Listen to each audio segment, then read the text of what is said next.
पाकिस्तान में दौर जमहूरी हो या आमराना, ख़वातीन के हुकूक़ के लिए हर हुकूमत ने काम किया है, लेकिन इसके बावजूद ख़वातीन के साथ होने वाला नारवा सलूक अफसोसनाक है। इस सिलसिले में मज़ीद गुफ्तगू के लिए हमने रब्ता किया है सूबाई वज़ीर शर्मिला फ़ारूक़ी साहिबा से। शर्मिला साहिबा अस्सलाम वालेकुम जी। शर्मिला फ़ारूक़ी साहिबा अस्सलाम वालेकुम, मिड डे में खुश आमदीद आपको। शर्मिला साहिबा से हमारा रब्ता नहीं हुआ है। शर्मिला फ़ारूक़ी साहिबा इस वक्त हमारे साथ लाइन पर, हम उनसे बात करेंगे। शर्मिला, आप हमें सुन सकती हैं? शर्मिला, आप हमें सुन सकती हैं? जी नाज़रीन, शर्मिला फ़ारूक़ी से हमारा रब्ता बहाल हो गया है। हम उनसे मज़ीद बात करेंगे कि जमहूरी हुकूमत हो या फिर आमराना, लेकिन ख़वातीन के हुकूक़ की हमेशा पामाली होती रही। इस हवाले से सूबाई वज़ीर शर्मिला फ़ारूक़ी साहिबा हमारे साथ हैं। शर्मिला फ़ारूक़ी साहिबा अस्सलाम वालेकुम और मिड डे में खुश आमदीद। जी अस्सलाम वालेकुम। जी, ये रिपोर्ट आपने भी देखी। एक जानिब हुकूमत तहफ़्फ़ुज़ हुकूक़ नस्वा पैकेज लाती है, तो दूसरी जानिब ख़वातीन के साथ होने वाला ये नारवा सलूक, क्या कहेंगी आप इस बारे में?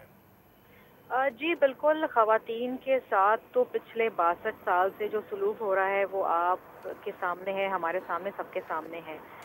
बात यह है कि ये ऐसी बात भी नहीं है कि पीपल्स पार्टी की गवर्नमेंट के आते ही ख़वातीन पर तशद्दुद के वाक़यात बढ़ गए हों, नहीं, ये माजी में भी होते थे। लेकिन अब ये ज़्यादा रिपोर्ट होने लगे हैं, क्योंकि जब पीपल्स पार्टी की गवर्नमेंट आई तो ख़वातीन में एक हिम्मत भी जुड़ी और अब ख़वातीन अपने ख़िलाफ़ जो तशद्दुद होता है उसके खिलाफ आवाज़ उठाने लगी हैं।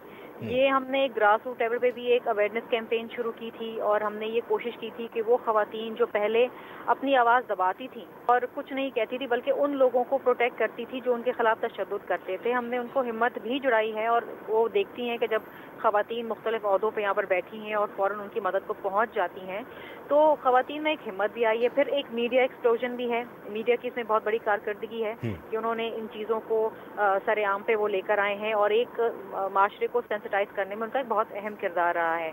हमारी कोशिश हमेशा से ये रही है पीपल्स पार्टी के हवाले से और खुसूसन पार्टी के हवाले से, क्योंकि मोहतरमा बेनज़ीर भुट्टो शहीद साहिबा जो हैं ये खातून थी और उन्होंने शहीद जमहूरियत हैं अवाम के लिए शहादत नोश की। तो हमारी हमेशा कोशिश ये होती है कि ख़वातीन को फौरी तौर पे जल्द अज जल्द इंसाफ मुहैया करें। जी बिल्कुल। अच्छा, ये बताइएगा जी, माजी की बात हम अगर बुला दें, बात आप बिल्कुल सही कह रही हैं, लेकिन इंसानी हुकूक की तंजीमों के मुताबिक अब भी ख़वातीन की बहुत बड़ी तादाद है जिन्हें अगवा के बाद बाजियाब नहीं कराया जा सका है। इस सिलसिले में कोई पेशरफ्त हो सकी है? आप इस पे कुछ फोकस कीजिए। मैं एक तो इंसानी हकूक़ की जो NGOs मुख्तलिफ हैं उनसे कुछ उनके ऊपर मेरे भी कुछ तहफ़्फ़ुज़ात है, क्योंकि मैंने बहुत जगह देखा है कि मैं अगर सिंध का हवाला आपको दूं कि 7000 NGOs रजिस्टर्ड हैं, लेकिन आपको कितनी NGOs नज़र आती हैं जो इंसानी हकूक़ के हवाले से काम कर रही हैं या कोई मदद फराम कर रही हैं। बिलियंस के उनके पास फंड्स हैं, लेकिन मुझे कहीं नहीं नज़र आती सिवाय चंद एक जो मैं अपनी उंगलियों पर गिन सकती हूँ।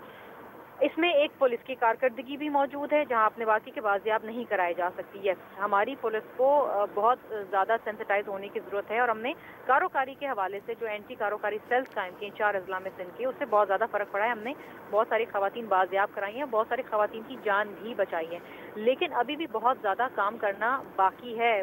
सदर मुमलिकत आसिफ अली ज़रदारी साहब ने 20 सितंबर 2008 को एक चीज़ अपने पार्लियामेंट के खिताब में फरमाई थी कि 62 साल की ये सोशल बैकवर्डनेस हम फौरी तौर पर ख़त्म नहीं कर सकते, लेकिन slowly and steadily we will turn the tide. ये जंग है जो हम लड़ते हैं मर्दों से, और इंसानी हुकूक की जहाँ खिलाफ वर्जी होती है वो सबसे पहले अपने घर से शुरू होती है।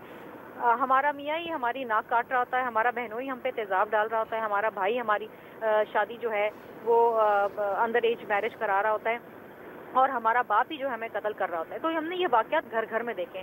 ये पॉसिबल किसी भी हुकूमत के लिए नहीं है कि वो घर घर जाके इंसानी हुकूक की खिलाफ वर्जी की रोकथाम करे, लेकिन हमारी कोशिश ये है कि हम ऐसे कवानीन लाएं और वो कवानीन जो ऑलरेडी मौजूद हैं ख़वातीन। लेकिन शर्मिला साहिबा, अगर अवाम पर कतई कलामी की माफ़ी, अगर अवाम पर ये एतमाद हो कि मैं अगर अपना मसला लेके किसी थाने या किसी कचहरी में जाऊंगी तो मेरा वो मसला हल होगा, तो ये कॉन्फिडेंस अगर होगा तो तभी तो लोग जाएंगे, वरना तो फिर लोग इसी तरह से जुल्म सहते रहेंगे। तो इधर हुकूमत को भी तो एक एक्शन लेना पड़ेगा, हुकूमत को एक मजबूत हुकूमत के तौर पर सामने आना पड़ेगा ताकि लोग जो अपने मसले लेके जाएं। मैं आपकी बात से सहमत हूँ, ये थाना कल्चर बिल्कुल ख़त्म होना चाहिए। मैंने आपने देखे पंजाब में जो वाक़यात सामने आए हैं जिसमें पुलिस जो है जो तहफ़्फ़ुज़ देती है वो खुद तशद्दुद कर रही है।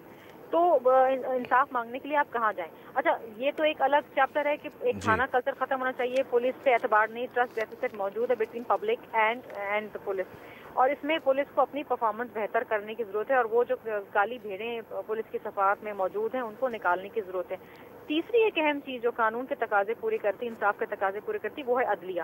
ہم نے دیکھا ہے کہ مقدمات زیر سماعت ہوتے ہیں اور ان میں فیصلے نہیں آتے، یا پھر اگر وہ اتنے لمبے عرصے تک جو ہیں وہ زیر سماعت ہوتے ہیں کہ اس میں ضمانتیں ہو جاتی ہیں ملزمان کی، اور وہ دھندناتے پھرتے ہیں، تو لوگ یہ سمجھتے ہیں، اور جس سے نقصان کیا ہوا ہے کہ ایک پیرلل انفارمل جسٹس سسٹم جو ہے وہ قائم ہو گیا، جسے ہم جرگہ سسٹم کہتے ہیں، جو غیر قانونی ہے۔ شرمیلا فاروقی صاحب، یہ عرض کیجیے گا کہ کراچی جیسے پورے ملک کی تو ہم بات کریں، کراچی ایک ڈیولپ سٹی ہے اور کافی باشعور لوگ ہیں یہاں پہ صرف 739 کیس ہیں، جبکہ جہلم، آپ نے پنجاب پولیس کی بات کی، جہلم میں ایک بچہ اغوا ہوتا ہے جو کہ برطانوی نژاد ہے۔ ہم یہ نہیں کہتے کہ بچہ اگر اغوا ہوا تو بازیاب ہونا چاہیے، اس کے لیے تمام مشینری ہل گئی ہے۔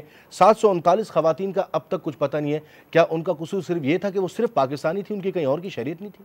دیکھیں یہ واقعی مجھے بھی بات بڑی عجیب سی لگی، کیونکہ اور اس میں صرف پوری مشینری تو مجھے نہیں پتا، کہ مشینری تو ہماری ویسے بھی ہل جاتی جب کوئی پاکستانی عورت بھی اغوا ہوتی ہے۔ ڈاکٹر عافیہ صدیقی کے لیے بھی ہم نے بہت زیادہ کاوشیں کی، اور ہماری حکومت کی کاوشوں کے نتیجے سے احمد جو ہے ان کا بیٹا وہ واپس پاکستان آیا۔ لیکن بات یہ ہے کہ اس میں میڈیا کا بھی بہت اہم کردار ہے، میڈیا نے بھی جس طریقے سے اس کو ہائی لائٹ کیا ہے، تو یہ میڈیا پہ بھی سوال ہو سکتا ہے۔ نہیں شرمیلا فاروقی صاحب، خطا کلامی کی معافی، میڈیا نے صرف اس وجہ سے ہائی لائٹ کیا ہے کہ مغربی میڈیا پہ آپ نظر ڈالیں تو انہوں نے صرف یہ کہا ہے کہ وہ ایک طرح سے یہ تاثر دے رہے ہیں کہ پاکستان بالکل رہنے کی جگہ نہیں ہے، ان سیف ملک ہے، تو اس وجہ سے پاکستانی میڈیا کو ایک قدم آگے بڑھانا پڑا، اور جو یہ سامنے ساری باتیں آ رہی ہیں۔ میرے محترم بھائی، میں تو آپ کو جو میڈیا کے حوالے سے جو میں ٹیلی ویژن پہ دیکھتی ہوں، اور جو میں نے تصویریں بڑی بڑی چھپی ہوئی دیکھی ہیں، تو میں نے اس بچے کی ہی دیکھی ہیں۔ ہماری جو خواتین بیچاری تیزاب ان کے اوپر ڈال دیا جاتا ہے، ان کی تصاویر تو ہم نے کہیں بھی نہیں دیکھی ہے، وہ بیچاری مر جاتی ہیں، بیچاری گمنام سی آتی ہیں، گمنام اس دنیا سے چلی جاتی ہیں۔